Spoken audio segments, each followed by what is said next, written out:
آدم علیہ السلام اس زمین پر آنے والے سب سے پہلے انسان ہیں، سب سے پہلے نبی ہیں۔ ابو امامہ رضی اللہ عنہ سے مروی ہے کہ ایک آدمی نے کہا، اے اللہ کے رسول، کیا آدم علیہ السلام نبی تھے؟ یعنی آپ سے پوچھا گیا کیا وہ نبی تھے؟ تو رسول اللہ صلی اللہ علیہ وسلم نے فرمایا ہاں، اور ان سے کلام بھی کیا گیا تھا۔ کس نے کلام کیا؟ اللہ سبحانہ و تعالیٰ نے۔ عام طور پر ہم بات کرتے ہیں موسیٰ علیہ السلام کی کہ اللہ تعالیٰ نے ان سے کلام کیا، یا رسول اللہ صلی اللہ علیہ وسلم کی جن سے اللہ تعالیٰ نے کہاں کلام کیا؟ شب معراج کے موقع پر۔ تو ان میں سے کلام کیے جانے والے پیغمبروں میں سے ایک آدم علیہ السلام بھی ہیں جن سے اللہ تعالیٰ نے کلام کیا۔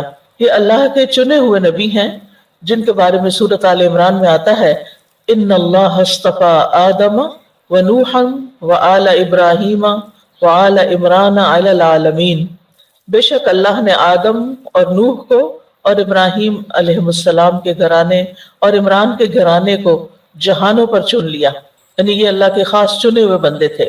تو اللہ سبحانہ تعالیٰ نے ہمیں خبر دی ہے کہ اللہ تعالیٰ نے آدم علیہ السلام کا انتخاب فرمایا، تمام مخلوقات پر منتخب کیا، انہیں اپنے ہاتھ سے پیدا کیا اور ان میں روح ڈالی، اور فرشتوں کو حکم دیا کہ وہ انہیں سجدہ کریں، انہیں اپنی جنت میں ٹھہرایا، انہیں ایسا علم، حلم اور بردباری اور شرف اور فضیلت عطا کی جس کی بنا پر وہ اس وقت کی تمام مخلوقات سے افضل قرار پائے، اور پھر یہ کہ ان کی اولاد کو بھی اللہ تعالیٰ نے عزت بخشی۔ وَلَقَدْ كَرَّمْنَا بنی آدم، ہم نے عزت بخشی بنی آدم کو، یعنی آدم علیہ السلام کو تو اللہ نے چنا، انہیں عزت بخشی، انہیں اپنے ہاتھ سے بنایا، اور پھر ان کی اولاد کو بھی عزت بخشی۔ تو تمام مخلوقات میں سے انسان اللہ تعالیٰ کی بہت عظیم مخلوق ہے، بہت بہترین مخلوق ہے۔ تو اس تخلیق پر ہمیں اللہ سبحانہ تعالیٰ کا شکر ادا کرنا چاہیے۔ ان کو اول البشر کہا جاتا ہے اور ابو البشر بھی۔ ابو ہریرہ رضی اللہ عنہ سے روایت ہے کہ رسول اللہ صلی اللہ علیہ وسلم نے فرمایا، اللہ تبارک و تعالیٰ قیامت کے دن لوگوں کو جمع کر کے فرمائے گا، مومن کھڑے ہو جائیں یہاں تک کہ جنت کو ان سے قریب کر دیا جائے گا، پس وہ آدم علیہ السلام کے پاس آئیں گے اور کہیں گے، اے ہمارے ابا جان، یعنی ان کو سب لوگ باپ کا درجہ دیتے ہیں، تمام انبیاء بھی اور تمام انسان بھی۔ تو وہ جنت کے قریب پہنچ جائیں گے تو کہیں گے، اے ابا جان، ہمارے لیے جنت کھلوا دیں، ہمارے لیے جنت کھلوا دیں۔ تو وہ کیا جواب دیں گے؟ تمہیں تمہارے باپ کی غلطی نے تو جنت سے نکلوایا تھا، تو میں یہ کام کرنے والا نہیں، یعنی میں نہیں کھلوا سکتا، میرے بیٹے ابراہیم خلیل اللہ کے پاس جاؤ۔ تو یہاں پر آدم علیہ السلام تمام انسانوں کو کیا سمجھتے ہیں؟ اپنی اولاد، اور ابراہیم علیہ السلام کو کیا کہہ رہے ہیں؟ بیٹا۔ ٹھیک ہے، تو آدم علیہ السلام کی اولاد ہونے کے ناطے ہم سب ایک دوسرے کے رشتہ دار بھی ہیں، کہیں نہ کہیں، کسی نہ کسی طرح، کوئی قریب کے اور کوئی دور کے۔ قرآن مجید میں آدم علیہ السلام کے قصے کی تکرار بھی ہوئی ہے، ان کا نام تقریباً 25 بار آیا ہے، اور سورۃ البقرہ، الاعراف، الاسراء، الکہف اور طٰہٰ میں ان کا واقعہ بیان ہوا ہے۔ ہماری کوشش یہ ہوگی کہ ان تمام جگہوں کی آیات کو جو ایک دوسرے سے ملتی جلتی ہیں ساتھ ساتھ بیان کر کے واقعے کی تفصیلات آپ کے سامنے رکھیں۔ آدم علیہ السلام کا مختصر قصہ کچھ یوں ہے کہ انسان کی تخلیق سے پہلے اللہ تعالیٰ نے فرشتوں اور جنات کو پیدا کیا تھا۔ فرشتے نور سے پیدا ہوئے جو ہر وقت اللہ سبحانہ تعالیٰ کی تسبیح اور تقدیس بیان کرتے ہیں اور اللہ کی نافرمانی نہیں کرتے۔ جنات کی تخلیق آگ سے ہوئی، جنوں میں کچھ اچھے بھی ہیں اور کچھ اس کے علاوہ بھی ہیں۔ آدم علیہ السلام کی تخلیق سے پہلے جنات زمین پر رہتے تھے، لیکن انہوں نے زمین پر بہت فساد مچایا، خون ریزی کی، نافرمانیاں کی، کفر اور شرک کیا۔ چنانچہ اللہ تعالیٰ نے زمین میں ایک نئی مخلوق پیدا کرنے کا ارادہ کیا اور فرشتوں کو اس سے آگاہ کیا کہ وہ زمین میں خلیفہ بنانے والے ہیں۔ فرشتوں نے جب یہ سنا تو اللہ کے حضور بطور سوال عرض کیا، اے اللہ، کیا آپ ایک ایسی مخلوق کو پیدا کرنا چاہتے ہیں جو زمین کو فساد اور خون ریزی سے بھر دے گی؟ کیونکہ جنوں کے پاس بھی اختیار تھا، اس لیے انہوں نے فساد کیا۔ اب انسان کو بھی با اختیار مخلوق بنایا جا رہا تھا، تو اس لیے فرشتوں کو پریشانی لاحق ہوئی۔ تو فرشتوں نے اس نئی مخلوق کو بھی جنات پر قیاس کیا تھا، اور وہ یہ سمجھے کہ نئی مخلوق بھی جنات کی طرح بے حد سرکش اور نافرمان ہوگی۔ وہ بولے کہ ہم آپ کی تسبیح و تحلیل کے لیے کافی ہیں۔ تو اللہ تعالیٰ نے جواب دیا کہ آدم علیہ السلام، آدم کے پیدا کرنے میں جو حکمتیں ہیں تم ان سے واقف نہیں بلکہ میں خوب جانتا ہوں۔ چنانچہ اللہ تعالیٰ نے آدم علیہ السلام کو مٹی سے پیدا کیا، ان میں روح پھونکی اور انہی سے ان کی بیوی حوا علیہ السلام کو پیدا کیا، اور پھر آدم علیہ السلام کی پشت سے قیامت تک پیدا ہونے والی ان کی تمام اولاد کی روحوں کو نکالا۔ یہ دنیا میں آنے سے پہلے یہ کام ہو گیا کہ جس روح نے آنا ہے وہ سب پیدا ہو چکی ہیں۔ اور کن سے پیدا ہوئی؟ آدم علیہ السلام کی پشت سے۔ پھر اللہ تعالیٰ نے سب فرشتوں کو حکم دیا کہ وہ آدم کے آگے سجدے میں گر جائیں، تو سب فرشتوں نے اللہ کی اطاعت کرتے ہوئے فوراً آدم علیہ السلام کو سجدہ کیا، لیکن ابلیس جو جنوں میں سے تھا اس نے اپنے رب کے حکم کی تعمیل سے انکار کر دیا۔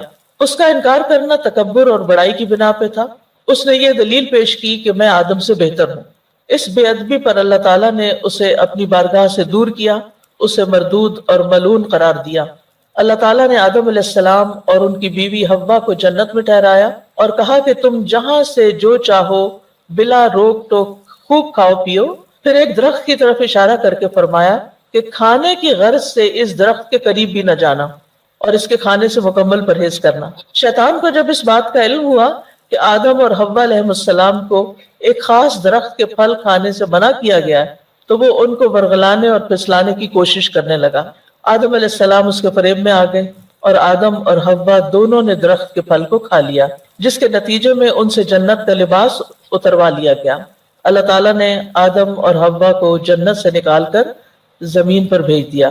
آدم علیہ السلام کو اپنی غلطی کا احساس ہوا، انہوں نے اللہ سبحانہ تعالیٰ سے توبہ کی، اللہ تعالیٰ نے ان کی توبہ قبول کر لی اور انہیں نبوت کے لیے چن لیا، اور آدم اور حوا سے پھر باقی تمام انسانی نسل کو آگے بڑھایا اور زمین پر بسایا۔ تو یہ ہے مختصراً آدم علیہ السلام کا قصہ اول سے آخر تک، اور یہاں سے نسل انسانی دنیا میں پھر پھیلتی چلی گئی۔ اب اس قصے کے اندر بہت سے سبق ہیں، بہت سی سیکھنے کی باتیں ہیں، اور چونکہ یہ قصص القرآن ہے اور رمضان کی نسبت سے یہ سیریز شروع کی گئی ہیں، اور رمضان وہ مہینہ ہے جس میں قرآن نازل کیا گیا، شہر رمضان الذی انزل فیہ القرآن، لہٰذا ہم قصہ صرف بطور قصہ نہیں سنائیں گے بلکہ اس کے ساتھ ساتھ ہم قرآن مجید کی تلاوت بھی آپ کو سنائیں گے، اور پھر ہر آیت سے نکلنے والے سبق بھی، یعنی ایک طرح سے ان آیات میں تدبر بھی ہوگا تاکہ ہم غور و فکر کر سکیں۔ کتاب انزلناہ الیک مبارک لیدبروا آیاتہ ولیتذکر اولو الالباب۔ تو آپ انشاءاللہ اپنی عقل استعمال کرتے ہوئے، اولو الالباب ہوتے ہوئے ان آیات میں تدبر کریں گے اور ان سے اپنے لیے سبق لیں گے۔ آیت نمبر 30 سے، اور جب آپ کے رب نے فرشتوں سے فرمایا کہ میں زمین میں ایک خلیفہ بنانے والا ہوں، انہوں نے کہا کیا تو اس میں ایسے کو خلیفہ بنائے گا جو اس میں فساد کرے گا اور خون بہائے گا؟ اور ہم تیری تعریف کے ساتھ تسبیح کرتے ہیں اور تیری پاکیزگی بیان کرتے ہیں۔ فرمایا بے شک جو میں جانتا ہوں وہ تم نہیں جانتے۔ وَإِذْ قَالَ رَبُّكَ لِلْمَلَائِكَةِ، اور وہ وقت یاد کرو جب آپ کے رب نے ملائکہ سے کہا۔ اس جو ہے اس کے اندر اذکر چھپا ہوا ہے، جس کا معنی ہے وہ وقت یاد کرو، یعنی پیچھے جاؤ، سوچو، اس وقت میں پہنچو، یعنی اپنے آپ کو اس وقت میں لے جاؤ جب یہ سب کچھ ہو رہا تھا۔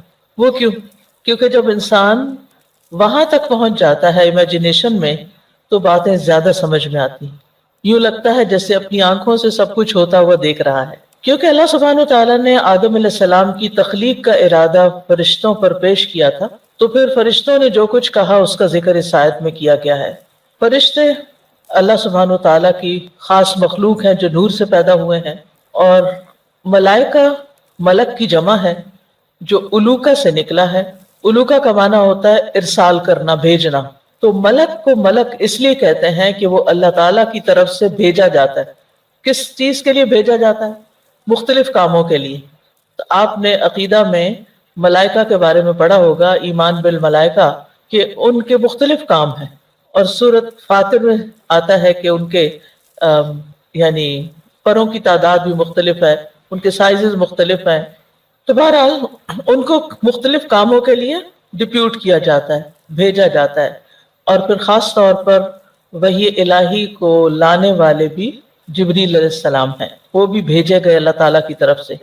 ایک دفعہ نبی صلی اللہ علیہ وسلم نے خواہش ظاہر کی کہ جبریل علیہ السلام زیادہ کثرت سے آیا کریں ان کے پاس، تو انہوں نے کہا کہ ہم صرف اللہ کے اذن سے ہی آتے ہیں۔ تو اللہ سبحانہ وتعالیٰ ان پر اپنے احکامات نازل کرتے ہیں، مختلف کام ان کو دیتے ہیں اور یہ بھاگ بھاگ کے کرتے ہیں، اور یہ ایک غیبی جہان سے تعلق رکھنے والی مخلوق ہے، اور ہمیں ان پر ایمان لانا ضروری ہے۔ اگر کوئی شخص ملائکہ کو نہیں مانتا تو وہ مسلمان نہیں ہوتا۔ یہ عالم جن و انس کے علاوہ ایک تیسری مخلوق ہے، ان کی مختلف ذمہ داریاں ہیں، مختلف کام ہیں۔ تو آدم علیہ السلام کی تخلیق کے بارے میں اللہ تعالیٰ نے فرشتوں کو خبر دی۔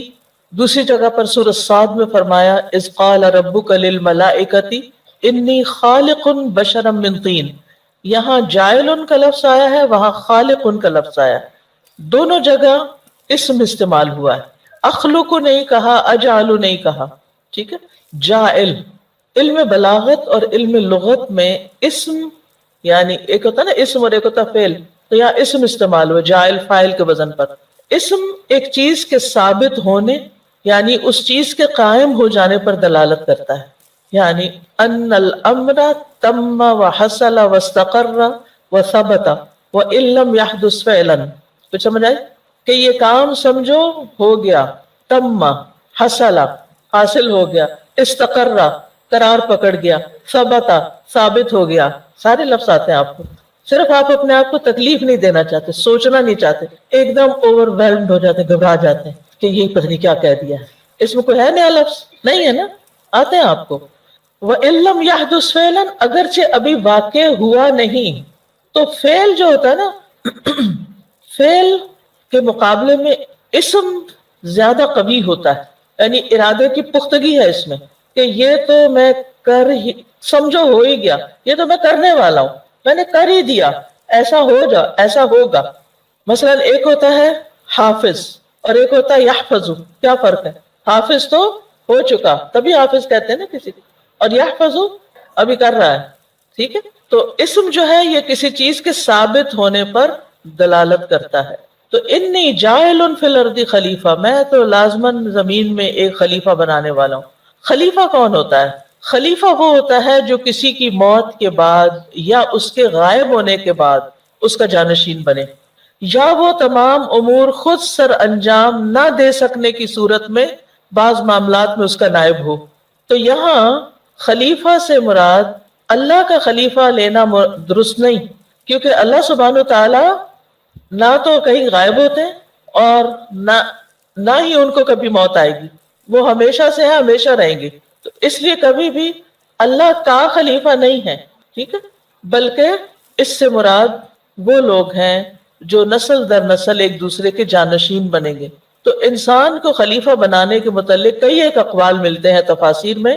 ایک ہے انسان زمین میں اللہ کا خلیفہ ہے، یعنی اللہ سبحانہ تعالیٰ نے جو کام اس کے ذمے لگائے، یہ اس معنی خلیفۃ اللہ، اس میں اللہ کا جانشین ہونا مراد نہیں ہے یہاں، بلکہ الگ معنی میں کہ اللہ تعالیٰ نے جو کام اس کے ذمے لگائے ہیں کہ وہ زمین کو آباد کرے، اس کو تعمیر کرے اور سڑکیں بنائے، نہریں کھودے، یہ کام کوئی اور مخلوق نہیں کر سکتی، نہ جنات کر سکتے ہیں اور نہ فرشتے کرتے ہیں، نہ پرندے، نہ ہی شیر گیدڑ وغیرہ، وہ یہ نہیں کام کرتے۔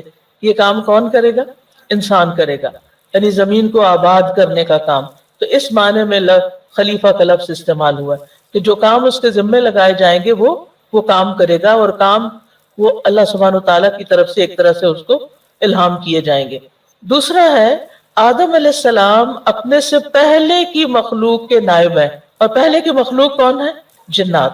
تیسرا انسان ایک دوسرے کا خلیفہ، یعنی ایک انسان دنیا میں آتا ہے، اپنا کام کرتا ہے، پھر وہ بچے پیدا کرتا ہے، تو وہ بچے اس کے کیا بن جاتے ہیں؟ جانشین، جو اس انسان کے فوت ہونے کے بعد یا کہیں چلے جانے کے بعد اس کے مال و متاع اور اس کی ذمہ داریوں اور وہ کام جو کر رہا ہے اس کو آگے لے کے بڑھتے ہیں۔ ایک اور معنی بھی کیا گیا ہے، اور وہ ہے کہ انبیاء نائب ہیں اور باقی انسان ان کے تابع ہیں، یعنی انبیاء کو اصل کام سپرد کیا گیا اور باقی لوگ جو انبیاء کہتے ہیں اس کے مطابق کرتے ہیں۔ جیسے کسی ملک کی حکومت چلانے کے لیے ایک ذمہ دار ہوتا ہے اور باقی لوگ اس کی بات سنتے ہیں. لیکن راجح معنی یہ کیا گیا ہے کہ انسان زمین میں ایک دوسرے کا خلیفہ ہے، جس کی دلیل وہ سورۃ الانعام کی اس آیت سے لیتے ہیں وَهُوَ الَّذِي جَعَلَكُمْ خَلَائِفَ الْأَرْضِ وَرَفَعَ بَعْضَكُمْ فَوْقَ بَعْضٍ دَرَجَاتٍ، وہی ہے جس نے تمہیں زمین کے جانشین بنایا اور تمہارے بعض کو بعض پر درجوں میں بلندی عطا کی. اسی طرح سورۃ النمل میں بھی آتا ہے اَمَّن يُجِيبُ الْمُضْطَرَّ إِذَا دَعَاهُ وَيَكْشِفُ السُّوءَ وَيَجْعَلُكُمْ خُلَفَاءَ الْأَرْضِ. تب یہ خلیفۃ الارض ہے، یعنی زمین کے اندر اس کو جانشین بنایا گیا ہے. کس کا؟ پچھلی نسل کا. تو کون ہے جو بے قرار کی دعا قبول کرتا ہے جب وہ اس سے دعا کرتا ہے اور تکلیف دور کرتا ہے اور تمہیں زمین کے جانشین بناتا ہے؟ کیا اللہ کے ساتھ کوئی اور الہ بھی ہے؟ بہت کم تم نصیحت پکڑتے ہو.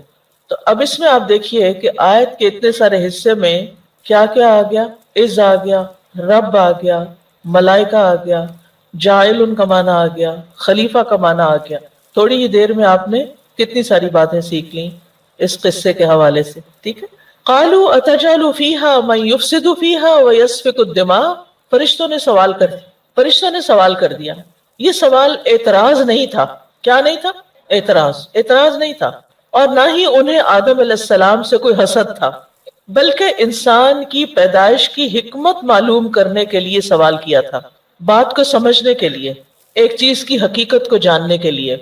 تو اس سے کیا بات سامنے آتی کہ ہمارے سوال کرنے کی جو نیت ہے کسی بھی موقع پر وہ کاؤنٹ کرتی ہے، اس کے مطابق ہمارا اجر ہوتا ہے. ہم سوال کر سکتے ہیں، فرشتوں نے بھی سوال کیا تھا، ہم دین کے معاملات میں بھی سوال کر سکتے ہیں، آیات کی حکمت بھی معلوم کر سکتے ہیں. اللہ تعالیٰ نے جو احکامات ہمیں دیے ہیں ان کے بارے میں ہمیں حق ہے کہ ہم پوچھیں، لیکن اس کے پیچھے نیت کیا ہونی چاہیے کہ ہم اس کو اچھی طرح سمجھ جائیں، اس کی حکمت معلوم کر سکیں، اس کا فائدہ جان لیں تاکہ ہمارا عمل اور آسان ہو جائے. کیونکہ فرشتے ساری کائنات میں اللہ تعالیٰ کے احکامات لے کے آتے جاتے ہیں، تو obviously انہیں انسانوں کے ساتھ بھی ڈیل کرنا تھا. تو انہوں نے وجہ جاننی چاہیے کہ اب یہ مخلوق کیا کرے گی. لیکن دین کے کسی معاملے میں یا کسی آیت پر یا کسی حدیث پر ہمیں اعتراض کرنے کا کوئی حق نہیں، اور اس میں پھر ہمیں ہمارا انداز بھی ایسا نہیں ہونا چاہیے کہ جس سے اعتراض والی ٹون بھی ہو. یہ بھی بے ادبی میں آتا ہے. یعنی سوال آپ کر سکتے ہیں، اعتراض آپ نہیں کر سکتے. کیوں نہیں کر سکتے؟ واللہ یعلم وانتم لا تعلمون. فساد یعنی قالوا اتجعل فیہا من یفسد فیہا، کہ آپ وہ بنانے جا رہے ہیں جو اس میں فساد کرے گا. ان کو یہ فساد ہوتا ہے حد اعتدال سے نکل جانا، استقامت سے نکل جانا. اس کا اپوزٹ اصلاح ہے، یعنی یہ نافرمانی اور گناہ کے ذریعے فساد کرے گا. وَيَسْفِكُ الدِّمَاءَ، عمومی فساد کے بعد تخصیص، عموم کے بعد تخصیص، یعنی عام بات کرنے کے بعد انہوں نے خاص طور پر ایک فعل کا ذکر کیا، وَيَسْفِكُ الدِّمَاءَ، کہ خون بہائے گا. یعنی فساد کی آخری حد قتل انسان. اب سوال یہ پیدا ہوتا ہے کہ فرشتوں کو کیسے پتا چلا کہ زمین میں فساد ہوگا؟ دو وجوہات کی بنا پر. ایک تو یہ کہ انہوں نے یہ دیکھا کہ آدم علیہ السلام سے پہلے جو مخلوق زمین پر تھی یعنی جنات، انہوں نے زمین میں بہت فساد کیا تھا، جس کا ذکر سورۃ الحجر میں آتا ہے وَلَقَدْ خَلَقْنَا الْإِنسَانَ مِنْ صَلْصَالٍ مِّنْ حَمَإٍ مَّسْنُونٍ وَالْجَانَّ خَلَقْنَاهُ مِنْ قَبْلُ مِنْ نَارِ السَّمُومِ. البتہ تحقیق ہم نے انسان کو بدبودار کیچڑ کی کھنکتی مٹی سے پیدا کیا، اور اس سے پہلے یعنی کس سے پہلے؟ انسان سے پہلے جن کو ہم نے آگ کی لپٹ سے پیدا کیا. تو وہ آگ سے پیدا ہوئے تھے جس کا ذکر قرآن میں آ گیا ہے. تو انہوں نے، فرشتوں نے دیکھا کہ جنات نے زمین میں بہت فساد کیا ہے، انہوں نے ان کے حالات دیکھے ہوئے تھے. دوسری بات، یعنی انہوں نے کہاں سے سمجھ لیا کہ انسان یہ سب کچھ کرے گا؟ یہ لفظ خلیفہ سے، کہ خلیفہ اس لیے ہوتا ہے کہ وہ جھگڑے ختم کرتا ہے، لوگوں کے درمیان صلح صفائی کرواتا ہے، معاملات کے فیصلے کرتے ہیں. تو انہوں نے اندازہ کر لیا کہ زمین پر بھی پھر دوبارہ جھگڑے فساد ہونے والے ہیں، اسی لیے خلیفہ کی ضرورت ہے.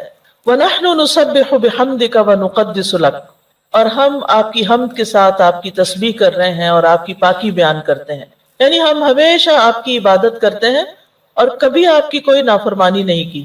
اور ویسے بھی آپ کو معلوم ہے کہ اللہ تعالیٰ نے انسان کی تخلیق کس مقصد کے لیے کی تھی؟ وما خلقت الجن والانس الا لیعبدون، عبادت کے لیے.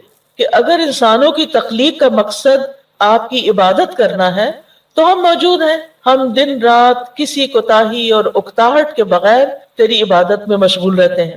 تو پھر انسان کی کیا ضرورت ہے؟ یعنی کیوں پھر اس نے اور کیا کرنا ہے؟ اب یہاں پر آپ دیکھیں، ایک نسبح کا لفظ ہے اور ایک نقدس. تسبیح کا مطلب عام طور پر لوگوں کو نہیں آتا. تسبیح کا معنی ہوتا ہے کہ ہم آپ کو پاک قرار دے رہے ہیں. نسبح، ہم آپ کو پاک قرار دے رہے ہیں. کس سے پاک قرار دے رہے ہیں؟ جی، ہر عیب سے پاک، ہر نقص سے پاک. پھر آپ کے کمال میں کوئی کمی نہیں، اس سے پاک. اور آپ مخلوقات کی مماثلت سے پاک ہیں، آپ مخلوق جیسے نہیں ہیں. ان تمام چیزوں سے اللہ تعالیٰ کو منزہ اور پاکیزہ قرار دیا جاتا ہے. پھر تسبیح کے ساتھ حمد بھی بیان ہو رہی ہے، خالی تسبیح نہیں.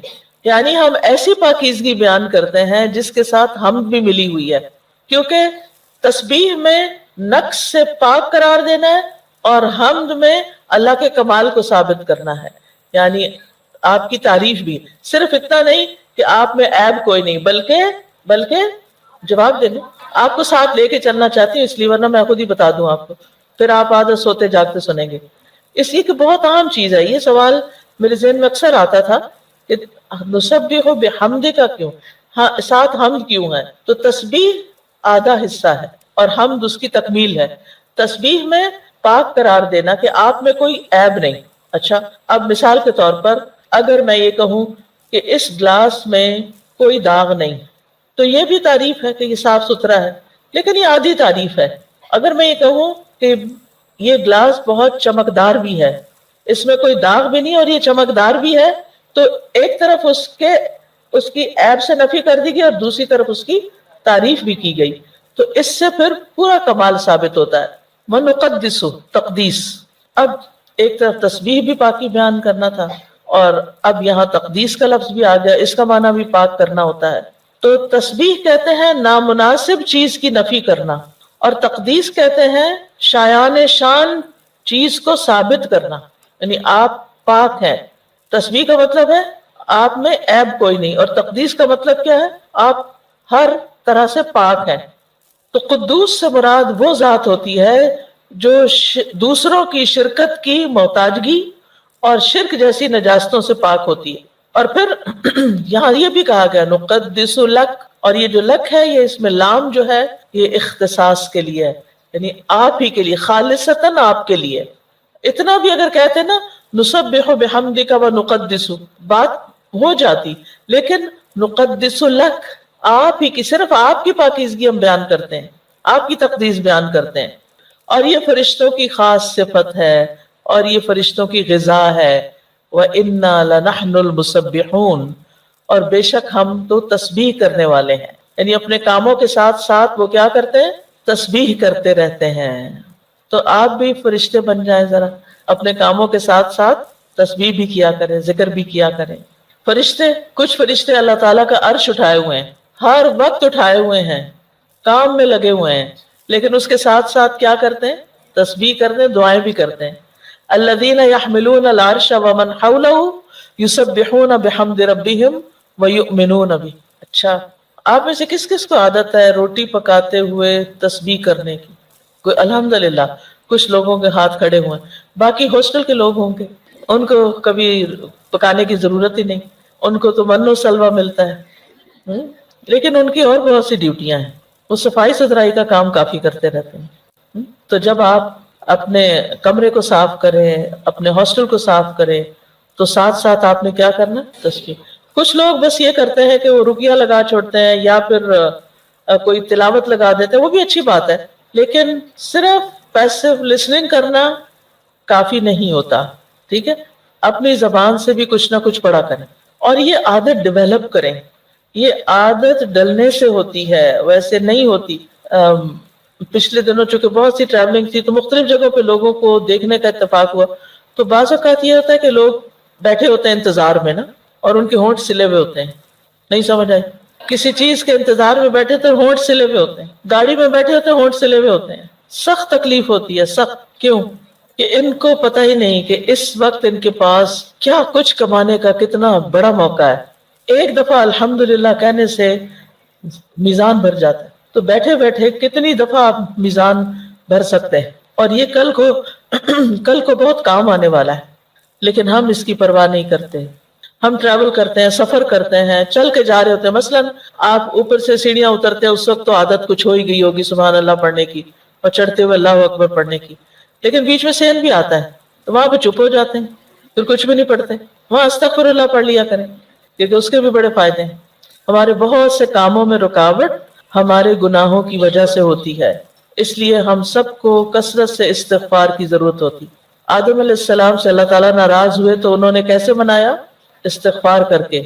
اللہ تعالیٰ نے ان کو چن لیا۔ یعنی بعض اوقات انسان سے ایسی غلطی ہو جاتی ہے یا ایسے پاسٹ میں ایسے گناہ کر کے آیا ہوتا ہے کہ وہ اس کو کبھی کبھی ہانٹ کرتے رہتے ہیں، اس کی پنچنگ ہوتی رہتی ہے، میں نے یہ غلط کیا تھا۔ بس حل یہی ہے کہ جس وقت شیطان پریشان کرے فوراً استغفار شروع کر دیں، اور اللہ تعالیٰ معاف کرنے والا ہے، اور نہ صرف یہ کہ معاف کرنے والا ہے بلکہ چن لینے والا ہے۔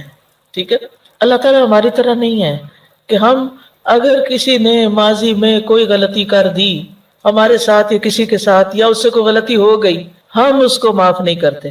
ایسا ہی ہے نا، یا اس کو جتائیں گے یا اس کے بارے میں بری سوچ سوچیں گے، ایسا نہیں کرنا چاہیے۔ ایسا نہ ہو کہ اس نے پتہ نہیں کتنی توبہ کر کے اللہ کو راضی کر لیا اور اللہ نے اس کو چن لیا ہو خیر کے لیے، اور ہم اس کے بارے میں برا سوچ کے برا گمان کر کے اللہ کے ہاں پکڑے جائیں۔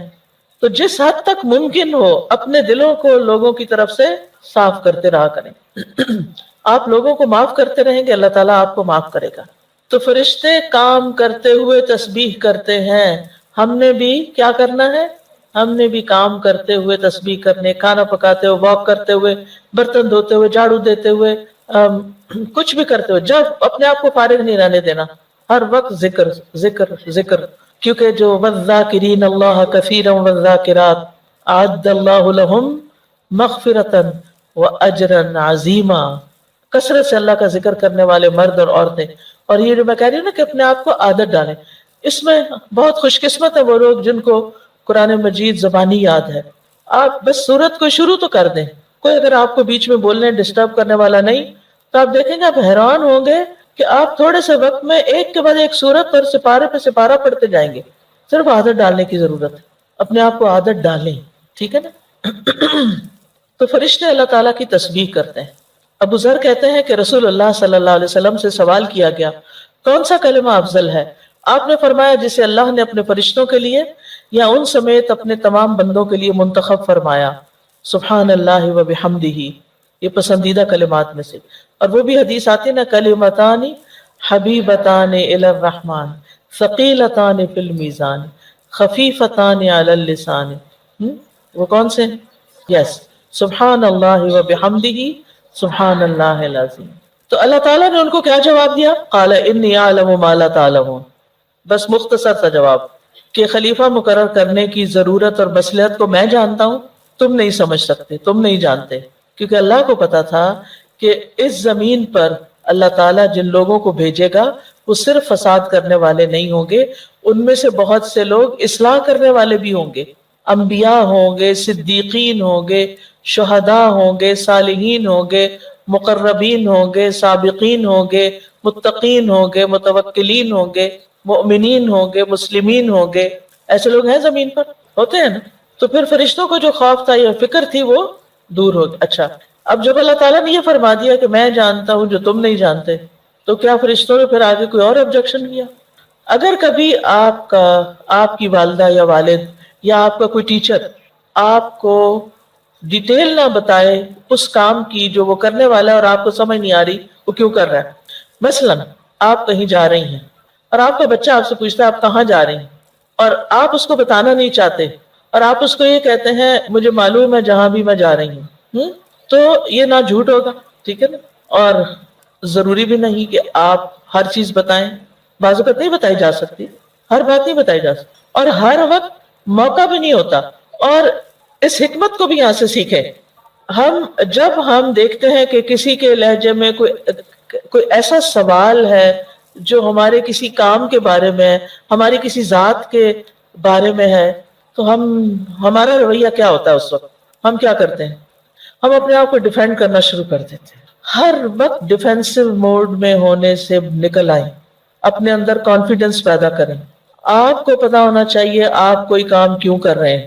اور یہ خاص طور پر دین کے دائیوں کے حوالے سے یہ بات کہوں گی کہ جو لوگ دین کی دعوت کا کام کرتے ہیں، بعض اوقات ان کے اپنے گھر والے ہی نہیں سمجھتے کہ وہ کیوں کر رہے ہیں اور یہ کیا کر رہے ہیں اور اس کام کا کیا فائدہ ہے. لہٰذا آپ ان کو ایک دفعہ سمجھاتے ہیں، 2 دفعہ سمجھاتے ہیں، پھر تیسرے دن پھر وہی اعتراض شروع کر دیتے ہیں. تمہیں کتنی تنخواہ مل رہی ہے اس سے؟ تمہیں کیا مل رہا ہے؟ تمہیں کیا فائدہ ہوگا؟ تو اس وقت پھر عام طور پہ لوگ کیا کرتے ہیں؟ ڈیفینسو ہو جاتے ہیں، یا غصے میں آ جاتے ہیں، یا اریٹیٹڈ ہو جاتے ہیں کہ آپ کیوں مجھے روز یہ بات کرتے ہیں. ٹھیک ہے، اچھا، اس کا یہ مطلب نہیں کہ ہم کسی وقت کسی بات کی وضاحت ہی نہ کریں اور ہر وقت یہی بات کہنا شروع کر دیں کہ مجھے پتا ہے. میں یہ صرف ایک خاص سچویشن کی بات کر رہی ہوں. موقع کی مناسبت سے آپ صرف اتنی سی بات کر دیں جس سے دوسرے کو کچھ نہ کچھ جواب مل جائے. کسی اور وقت میں اس کی تفصیل بھی بتا دیں تاکہ دوسرے کو تسلی ہو جائے. لیکن ہر وقت ہر بات کی صفائی دینا ضروری نہیں ہوتا، کیونکہ کچھ لوگ اتنا تنگ کرتے ہیں، وہ کہتے ہیں نہیں بس ہم ذرا کلیئر کرنا چاہتے ہیں. یہ جو کلیئر کرنا ہے نا، یہ بڑا وقت ضائع کرنے والا کام ہوتا ہے. اچھا، پھر ایک دفعہ بتائیں گے، کلیئر کریں گے، ابھی ان کی تسلی نہیں ہوتی، پھر وہ وہی کہانی دوبارہ سنانے لگیں گے. اگر آپ کہیں بھی مجھے سمجھ آ گئی آپ جو کہہ رہے ہیں، نہیں میں ذرا کلیئر کرنا چاہتی ہوں. ان عادتوں سے باہر نکلیں. آپ کا بہت بڑا ہم و غم یہ ہونا چاہیے کہ آپ نے اپنے وقت کو بچانا ہے. گفتگو مختصر کیا کریں، باتیں کم کیا کریں، لغویات سے دور رہیں. والذین هم عن اللغو معرضون. اور اس وقت کو بچا کر کچھ قرآن حفظ کر لیں، کچھ دعائیں یاد کر لیں، کوئی اچھی کتاب پڑھ لیں، کسی کے کام آ جائیں، کچھ سنوار لیں. میں نے یہ دیکھا کہ جو لوگ بہت باتیں کرتے ہیں نا، وہ اکثر اپنے کاموں کو بھول جاتے ہیں. ان کو اہم کام بھول جاتے ہیں. ان کی کاموں کی طرف کوئی توجہ نہیں ہوتی، ان کے کاموں میں ایکسیلنس کا لیول بھی نہیں ہوتا، کیونکہ ان کی ساری توجہ کس پہ ہوتی ہے؟ فضول باتیں کرنے پر جن کا کوئی مقصد نہیں. کیونکہ وہ یہ باتیں کر کر کے وہ اپنے آپ کو خوش کرتے رہتے ہیں. ٹھیک ہے، باتیں کر کے انسان اپنے غم بھلا سکتا ہے، ہر انسان کی زندگی میں کچھ چیلنجز ہوتے ہیں، لیکن ان کا حل یہ نہیں کہ آپ فضول باتیں کر کے اپنا اور دوسروں کا وقت ضائع کر کے اپنے غم بھلائیں. کچھ لوگ فون پہ آپ کو پکڑ لیتے ہیں، کچھ ٹیکسٹ کر کر کے آپ کو تنگ کرتے ہیں. ایسے سب جنوں کو قابو کریں. کیسے کریں گے؟ کوئی بتائے گا؟ آپ کوئی بتائے گا؟ جی، کسی کے پاس حل ہی نہیں ہے. لگتا ہے سب اس کا شکار ہے. مجھے پتا کیا چیز بہت ڈراتی ہے. میں سوچتی ہوں کہ جب موت کا وقت آئے گا اور اس وقت اگر میں یہ کہوں کہ میری ساری جمع پونجی زندگی کی آپ لے لیں، سب کچھ لے لیں، مجھے 5 منٹ اور دے دیں کہ میں کچھ اللہ کا ذکر کر لوں، معافی مانگ لوں، توبہ کر لوں، کوئی صدقہ خیرات کر لوں، دیں گے مجھے؟ 1 سیکنڈ بھی نہیں دیں گے. اور ابھی میرے پاس ڈھیروں سیکنڈز ہیں، ڈھیروں منٹس ہیں، ڈھیروں گھنٹے ہیں، دن ہیں. میں کیوں نہیں ان کو استعمال کرتی؟ ہر لمحے کے لیے فکر مند ہوا کریں کہ اس کو میں نے کہاں استعمال کرنا ہے. اور اس کے لیے صرف کرنے کے کام نہیں، چھوڑنے کے کام بھی سوچیں. مجھے اپنی زندگی سے کیا کچھ نکال دینا چاہیے تاکہ میں اس کی جگہ زیادہ امپورٹنٹ کام کر سکوں. کون سے کام ایسے ہیں جو میرے علاوہ کوئی اور بھی کر سکتا ہے؟ وہ دوسرے کر رہے ہیں، مجھ سے بہتر کر سکتے ہیں، مجھے وہ کرنا چاہیے جو وہ نہیں کر سکتے. زندگی کو گنوائیں نہیں، اپنے آپ کو ضائع مت کریں، کسی دھوکے میں نہ رہیں کہ یہ جوانی ہمیشہ رہے گی اور یہ طاقت ہمیشہ رہے گی اور یہ وسائل ہمیشہ رہیں گے. ہمیں اگلے لمحے کا نہیں پتا ہمارے ساتھ کیا ہونے والا ہے. لہٰذا جن کاموں کی آپ کو حسرت ہے نا، ایک حسرت میں نے سب میں دیکھی ہے، اگرچہ اس کو پورا کرنے کے لیے کوئی خاص کوشش نہیں ہوتی، کاش ہم حافظ قرآن ہوتے. یہ اکثر لوگوں کو میں نے قریب سے دیکھا ہے، سنا ہے. بڑی آپ دعا کریں ہم بھی حفظ کر لیں. صرف ہماری دعاؤں سے آپ نہیں کرنے والے جب تک آپ خود سنجیدہ فیصلہ نہیں کرتے، کیونکہ ما ہوا بالہزل، یہ کوئی کھیل تماشے کی چیز نہیں، یہ ایک سنجیدہ معاملہ ہے. اس کے لیے آپ کو سنجیدگی اختیار کرنی ہے، اس کے لیے آپ کو اپنا وقت نکالنا ہے. لہٰذا کیا کرنا ہے؟ فضول چیزوں کو زندگی سے باہر نکالنا ہے، وقت ضائع کرنے والے لوگوں سے بچ کے رہنا ہے، اور ایسے لوگوں کا ساتھ اختیار کرنا ہے جو اپنے وقت کو بہترین طریقے سے استعمال کرتے ہوں. ان کے پاس رہ کے سیکھیں وہ کرتے کیا ہیں. قال انی اعلم ما لا تعلمون، اس وقت اللہ تعالیٰ نے بس اتنی بات کہہ کے بات ختم کر دی کہ میں جانتا ہوں جو میں کرنے والا ہوں، آپ بھی جو کچھ کر رہے ہیں، جو کچھ کر رہے ہیں اس کے بارے میں آپ کو پتا ہونا چاہیے آپ کیوں کر رہے ہیں۔ مثلاً یہ کورس کر رہے ہیں، کیوں کر رہے ہیں؟ اس لیے کہ امی نے بھیج دیا تھا، زبردستی چھوڑ گئی تھی، اس لیے کہ کوئی اور کام نہیں تھا تو میں نے کہا چلو یہی کر لیتی ہوں، فارغ وقت ہے۔ کیوں کر رہی؟ اور اس کے کرنے کے بعد میں نے کیا کرنا ہے آگے کی ابھی سے سوچ کے رکھیں۔ یہ نہیں کہ وہ جو پنجابی میں کہتے ہیں نا ویڑے آئی جنج تو ونو کڑی دے کن، کیا مطلب ہے اس کا؟ کہ جو برات آ جائے تو وہ کانٹے پہنانے ہوتے ہیں نا دلہن کو، تو وہ تو سوراخ ہی کوئی نہیں ہے، جلدی سے سوراخ کرو۔ اب وہ بیچاری کا حال کیا ہوگا؟ کانوں سے بھی خون بہ رہا ہوگا، اور پھر وہ کانٹے جو پہن کے جائے گی تو بخار بھی ضرور چڑھے گا۔ تو اس لیے پہلے سے پلان کریں، آگے کیا کرنا ہے، کل کیا کرنا ہے، اگلے سال کیا کرنا ہے، اس کے بعد کیا کرنا ہے۔ اگر نہیں کریں گے پیچھے رہ جائیں گے۔ انی اعلم ما لا تعلم۔ اور کبھی کبھی جب لوگ بڑی تنقیدیں کریں نا تو یہ جملہ یاد رکھیں، انی اعلم ما لا تعلمون، مجھے پتا ہے جو میں کر رہی ہوں۔ کچھ لوگ ہوتے ہیں نا ان کو بس تنقید کا شوق ہوتا ہے، کچھ نہ کچھ سچ جھوٹ ملا کے کوئی نہ کوئی نیکی کما رہے ہوتے ہیں اپنے خیال میں۔ انی اعلم ما لا تعلم۔ تو اس آیت سے جو باتیں ہم نے سیکھی وہ یہ کہ اللہ سبحانہ وتعالیٰ نے کلام کیا فرشتوں سے، اللہ تعالیٰ کلام کرتے ہیں، اللہ تعالیٰ بات بھی کرتے ہیں، اور اس کا کلام علم اور حکمت پر مبنی ہوتا ہے۔ پھر اس میں انسان کی عزت اور شرف کا بیان ہے کہ اللہ نے اس کو بنایا۔ پھر اسی طرح انسان کی تخلیق کے بارے میں ایک غلط نظریے کا بطلان بھی ہے، اور وہ کیا ہے؟ ارتقاء کا نظریہ، کہ انسان بطور انسان نہیں پیدا ہوا بلکہ حیوانات کے مختلف چھوٹے بڑے طبقات سے گزر کر ایوالو ہو کر موجودہ انسانی شکل اس نے حاصل کی۔ پھر پتہ نہیں کئی ہزار سال سے وہ آگے کیوں نہیں بڑھا، انسان سے کچھ اور بننا چاہیے تھا، کیونکہ ایوولوشن رکنی تو نہیں چاہیے تھی نا۔ بہرحال انسان کو بہترین ساخت پر اللہ نے بنایا، انسان کو عزت دی، اور پھر انسان کو جس پرپس کے لیے پیدا کیا جا رہا ہے وہ بھی واضح کر دیا۔ چونکہ یہ ایک عظیم کام تھا اس لیے پہلے سے فرشتوں کو اطلاع دی گئی کہ یہ ہونے جا رہا ہے، اور پھر کائنات میں انسان کی حیثیت کیا ہوگی وہ بھی بتا دی۔ پھر یہ ہے کہ فرشتے زمین میں فساد کو ناپسند کرتے ہیں اور خود اللہ تعالیٰ کی بہترین عبادت کرتے ہیں، تعظیم کرتے ہیں، ہر وقت تسبیح میں مشغول رہتے ہیں۔ یسبحون اللیل والنہار لا یفترون، تھکتے ہی نہیں، کرتے ہی رہتے ہیں۔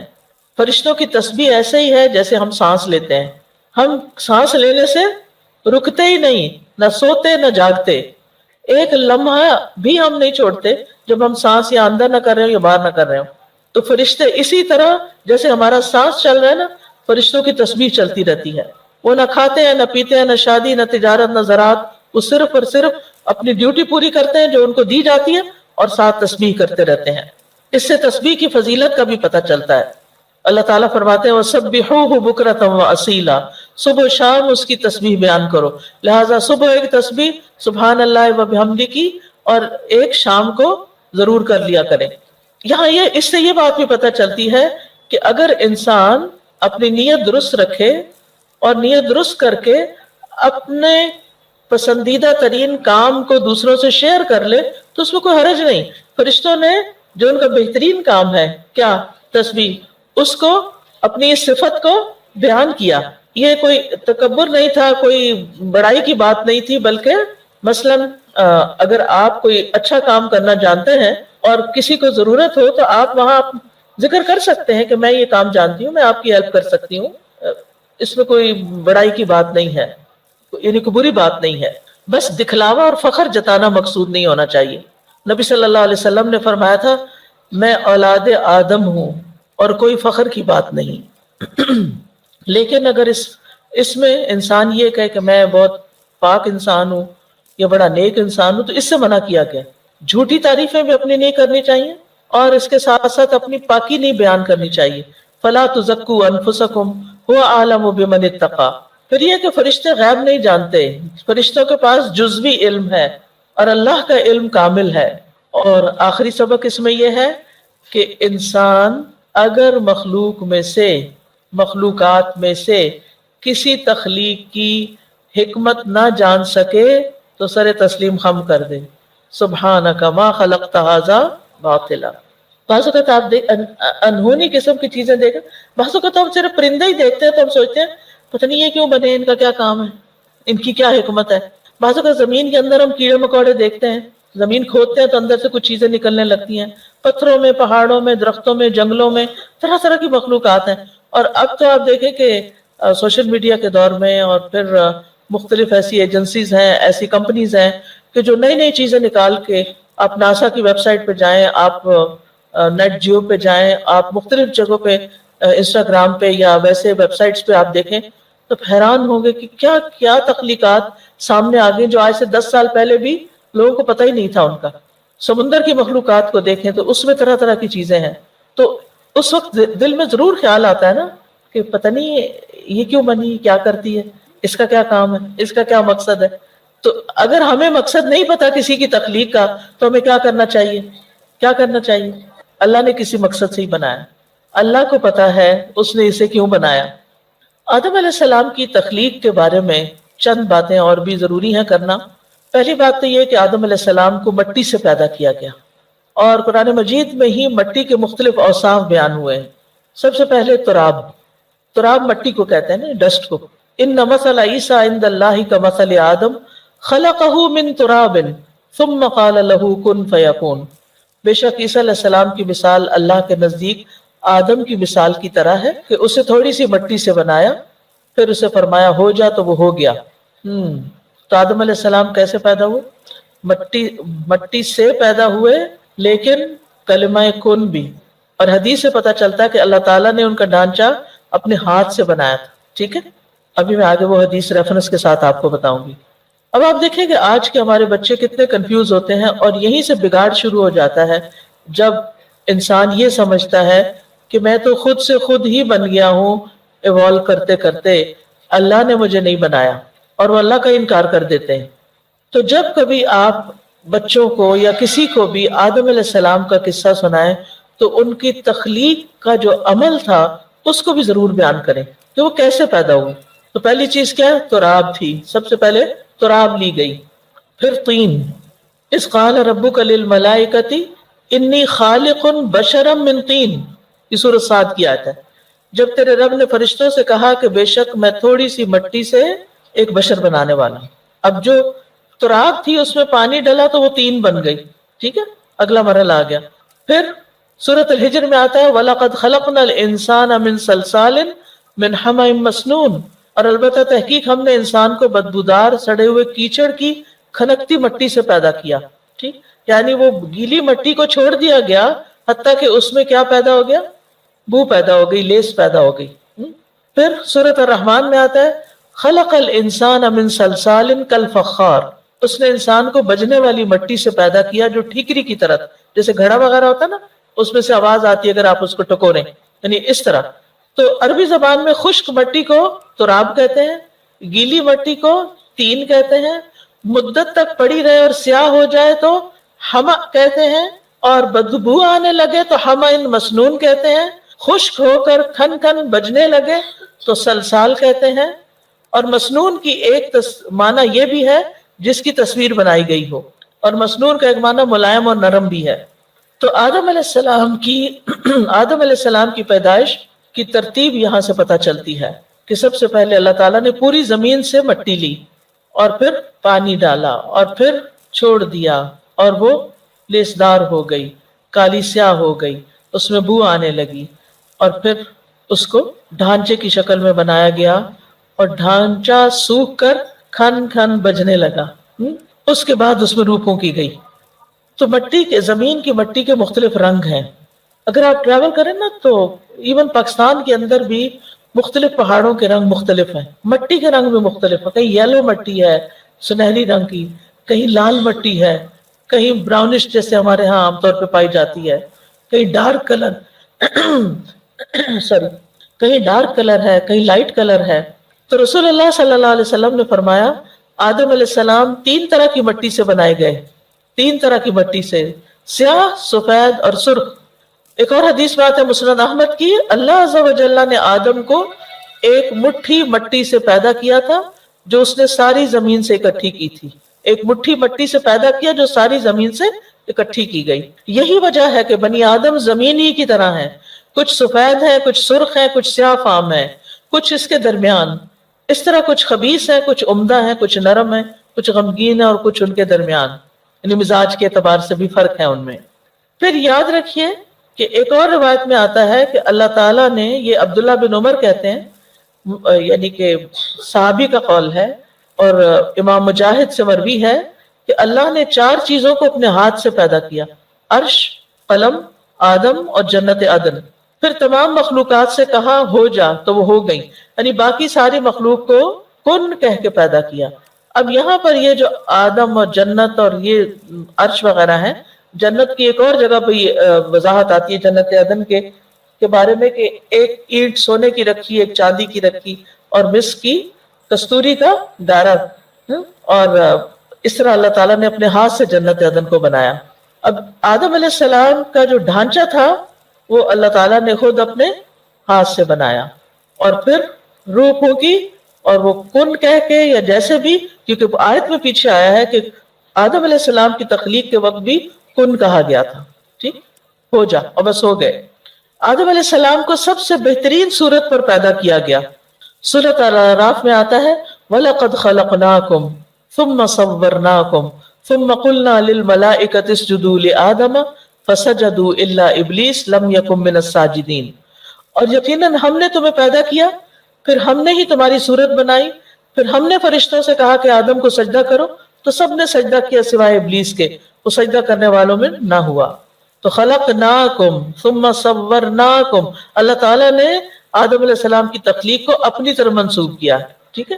حدیث میں آتا ہے، مسند احمد کی روایت ہے، اللہ تعالیٰ نے آدم علیہ السلام کو اپنی صورت پر پیدا کیا. اللہ صورت ہی، اس کے 2 معنی ہیں، یعنی آدم علیہ السلام کو ان کی جو شکل اللہ نے سوچی تھی اس کے مطابق پیدا کیا، یعنی آدم علیہ السلام کی صورت پر پیدا کیا. یہ وہی صورت تھی جو ان کی پیدائش سے لے کر موت تک تھی، ان کے قد و قامت میں کوئی فرق نہیں آیا، یعنی اور لوگوں کے برعکس ان کی حالت تبدیل نہیں ہوئی، کیونکہ آدم علیہ السلام کے علاوہ باقی لوگ پہلے نطفہ ہوتے ہیں، پھر جمع ہوا خون، پھر گوشت کا ٹکڑا بنتے ہیں، پھر ماں کے شکم میں جنین یعنی حمل کی صورت میں ہوتے ہیں، پھر پیدائش کے بعد پہلے بچے بنتے ہیں، پھر جوان مرد بن جاتے ہیں، پھر ان کی جسامت مکمل ہوتی ہے، پھر بڑھاپے کی طرف جاتے ہیں. آدم علیہ السلام جیسے بنے تھے ڈے 1 پہ، وہ بچے نہیں تھے، بچے کی شکل میں نہیں پیدا کیا بلکہ جوان مرد کی شکل میں پیدا کیا، اور وہ موت تک ایسے ہی رہے. دوسرا یہ بھی کہا گیا ہے کہ صورت ہی کی ضمیر اللہ تعالیٰ کی طرف لوٹتی ہے، اور اس میں جمہور اہل سنت کا یہ قول ہے کہ اللہ تعالیٰ نے آدم علیہ السلام کو اپنی صورت پہ پیدا کیا. اب صورت کا مطلب اللہ تعالیٰ جیسے نہیں پیدا کیا، سمجھ آئیے، لیسا کمثلہ شیء، یعنی آدم اللہ تعالیٰ کی طرح نہیں تھے، بلکہ اس کی شرح وہ یہ بیان کرتے ہیں کہ اللہ سننے والا، دیکھنے والا، کلام کرنے والا ہے، تو یعنی جو جیسے اس کی شان کے لائق ہے. تو اس کا مطلب یہ ہے کہ انسان کے اندر بھی اللہ نے سماعت رکھی، بصارت رکھی، لیکن وہ اللہ کی طرح نہیں ہے، یعنی اللہ تعالیٰ نے انسان کو بھی کچھ ایسی کوالٹیز دی، ٹھیک ہے. اس کا یہ مطلب نہیں کہ انسان کا چہرہ اللہ تعالیٰ کے چہرے کی طرح ہے، کہ انسان کی سماعت اللہ کی طرح، ایسا نہیں ہے اس کا معنی. پھر یہ کہ آدم علیہ السلام کا قد بہت لمبا تھا، کتنا تھا؟ 60 گز. یس، قیامت کے دن جب لوگ جنت میں داخل ہوں گے تو وہاں ان سب کا قد بھی اتنا ہو جائے گا. حدیث میں آتا ہے، صحیح بخاری کی حدیث ہے، جو کوئی بھی جنت میں داخل ہوگا وہ آدم علیہ السلام کی شکل اور قامت پر ہوگا. آدم علیہ السلام کے بعد انسانوں میں اب تک قد چھوٹے ہوتے رہے ہیں. آدم علیہ السلام کو جمعے کے دن پیدا کیا گیا، دیگر مخلوقات کو جمعہ کے دن عصر کے بعد پیدا کیا گیا. اب آپ دیکھیے کہ آدم علیہ السلام کو باقی ساری مخلوقات کے بعد پیدا کیا گیا، زمین، آسمان، جن، فرشتے سب کچھ پیدا ہو چکے تھے سب سے آخر میں. تو گویا پہلے ان کا گھر تیار کیا گیا، پھر ان کو لایا گیا. اور یہ تخلیق کائنات کا نچوڑ ہے اور سب سے بہترین چیز ہے. انسان عقل، شکل، سماعت، بصارت، ہر اعتبار سے باقی تمام مخلوقات پر فضیلت رکھتا ہے، اور یہی اس کو عزت بخشی گئی ہے. اور یہ بھی کہا جاتا ہے کہ باقی مخلوقات انسان کے لیے بنی ہے، ٹھیک ہے، انسان کی خدمت کے لیے. تو سب سے آخر میں کیوں بنایا؟ اس کی حکمت یہ بتائی جاتی ہے کہ ساری چیزیں بنانے کے بعد سب سے بہترین چیز بنائی گئی تاکہ ان سب سے کمپیئر کیا جائے کہ کوئی بھی ان جیسا نہیں ہے، وہ سب سے بہترین ہے. جیسے اللہ نے کتابوں میں سب سے افضل کتاب، نبیوں میں سب سے افضل نبی، امتوں میں سب سے افضل امت سب سے آخر میں رکھی. ٹھیک ہے. تو آدم علیہ السلام کی تخلیق کے بعد انہیں کچھ دیر، حدیث میں آتا ہے، ایسے ہی پڑا رہنے دیا گیا. السلسلہ صحیحہ کی حدیث ہے، جب اللہ تعالیٰ نے آدم علیہ السلام کا ڈھانچہ تیار کر لیا تو یوں ہی چھوڑ دیا. ابلیس اس کے ارد گرد گھوم کر اسے دیکھنے لگ گیا. جب اس نے دیکھا کہ یہ اندر سے خالی ہے، کہا میں اس کے مقابلے میں کامیاب ہو جاؤں گا. یہ ایسی مخلوق ہے جو خود پہ قابو نہیں پا سکے گی. بہرحال اس ڈھانچے میں پھر اللہ نے اپنی روح پھونکی. سورۃ الحجر میں فَإِذَا سَوَّيْتُهُ وَنَفَخْتُ فِيهِ مِن رُوحِي فَقَعُوا لَهُ سَاجِدِينَ. جب میں اسے درست کر لوں اور اس میں اپنی روح سے پھونک دوں تو تم سب اس کے آگے سجدہ کرنا. اب یہ نفخت فیہ من روحی، اپنی روح میں سے اللہ نے اپنی طرف منسوب کیا. یہ اضافت تشریفی ہے، عزت دینے کی نسبت ہے. اس کا یہ مطلب نہیں کہ اللہ کے روح کا کوئی حصہ ہے ہم، اس طرح تو شرک ہو جاتا ہے. ٹھیک ہے، کیونکہ اللہ کی طرح تو کوئی چیز نہیں، اور ہر چیز اللہ ہی کی ہے نا. زمین اللہ کا، آسمان اللہ کا، روح بھی اللہ کی، اور اس میں سے اللہ تعالیٰ نے انسان کے اندر پھونکا. سورہ سجدہ میں آتا ہے ثم سواہ ونفخ فیہ من روحہ، اللہ نے اسے درست کیا اور اس میں اپنی ایک روح پھونکی. جب اللہ تعالیٰ نے اپنی روح آدم علیہ السلام میں روح پھونکی تو حدیث میں آتا ہے وہ ان کے سر تک پہنچی تو وہ چھینکے اور الحمدللہ رب العالمین کہا. اللہ تعالیٰ نے جواباً یرحمک اللہ کہا. اور پھر یہی ہمارے لیے بھی حکم ہے، اس لیے اس میں بخل نہ کریں. اور پھر یہ بھی ہے کہ یہ انہیں الہام کیا گیا تھا کہ وہ الحمدللہ کہیں چھینک آنے پر. اور مخلوق کی تخلیق کے وقت اللہ تعالیٰ نے اپنی کتاب میں لکھا تھا ان رحمتی تغلب غضبی، میری رحمت غضب پر حاوی ہے. آدم علیہ السلام کو پیدا کرنے کے بعد فرشتوں کے پاس بھیجا گیا تھا کہ ان کو سلام کرو، اور جو وہ جواب دے اسے غور سے سنو، وہی تمہارا اور تمہاری اولاد کا سلام ہوگا. تو آدم علیہ السلام نے فرشتوں کے پاس جا کر السلام علیکم کہا. انہوں نے کہا السلام علیکہ ورحمۃ اللہ. یہ رحمت اللہ کا لفظ فرشتوں نے اپنے پاس سے ایڈ کیا. پھر یہ کہ آدم علیہ السلام سے ہی ان کی بیوی کو پیدا کیا گیا. یا ایھا الناس اتقوا ربکم الذی خلقکم من نفس واحدۃ وخلق منها زوجہا. اے لوگو ڈرو اپنے رب سے جس نے تمہیں ایک جان سے پیدا کیا اور اسی سے اس کا جوڑا بنایا. ٹھیک ہے. حدیث میں آتا ہے جب اللہ تعالیٰ نے آدم علیہ السلام کو پیدا کیا تو انہیں مٹی اور پانی سے پیدا کیا اور حوا علیہ السلام کو ان کی چھوٹی پسلی سے پیدا کیا. پھر آدم علیہ السلام سے تمام انسانوں کی تخلیق ہوتی ہے. وَهُوَ الَّذِي أَنشَأَكُم مِّن نَّفْسٍ وَاحِدَةٍ. پھر یہ بات بھی یاد رکھیے کہ قیامت تک آنے والی تمام روحیں پیدا کر دی گئی ہیں. یہ سنن ترمذی کی روایت ہے. روحیں لشکر کی طرح ہیں، جس نے وہاں ایک دوسرے کو پہچانا یہاں آ کے بھی پہچانتا ہے اور ایک دوسرے سے محبت کرتے ہیں، اور جو وہاں نہیں پہچان سکی وہ یہاں بھی ایک دوسرے سے بیگانہ رہتی ہیں. یہ بات بھی یاد رکھیے کہ آدم علیہ السلام سے نیک اور بری روحیں نکلی. اور پھر یہ ہے کہ اللہ تعالیٰ نے اپنی مخلوق کو اندھیرے میں پیدا کیا، پھر اس پر دن کا نور ڈالا، پھر اسی دن ان پر نور ڈالا. دن کا نور نہیں، اسی دن ان پہ نور ڈالا. جس پہ وہ نور پڑ گیا وہ ہدایت پا گیا، جسے وہ نور نہ ملا وہ گمراہ ہو گیا. پھر یہ کہ سب انسان آدم کی اولاد ہے، لہٰذا کیا کرنا چاہیے؟ سب کے ساتھ اچھا معاملہ، کسی کو جانتے ہو یا نہ جانتے ہو سلام کرتے جایا کریں. آدم علیہ السلام کو ان کی تمام اولاد دکھائی گئی. اللہ تعالیٰ نے اولاد آدم سے عہد بھی لیا تھا. وہ عہد کون سا تھا؟ عہد الست. الحمدللہ کہ آپ کو تو بہت اچھی طرح پتا ہے. آج کے لیے اتنا ہی کافی ہے. یہ آدم علیہ السلام کی تخلیق سے متعلق بات ہے کہ کس طرح پیدا ہوئے.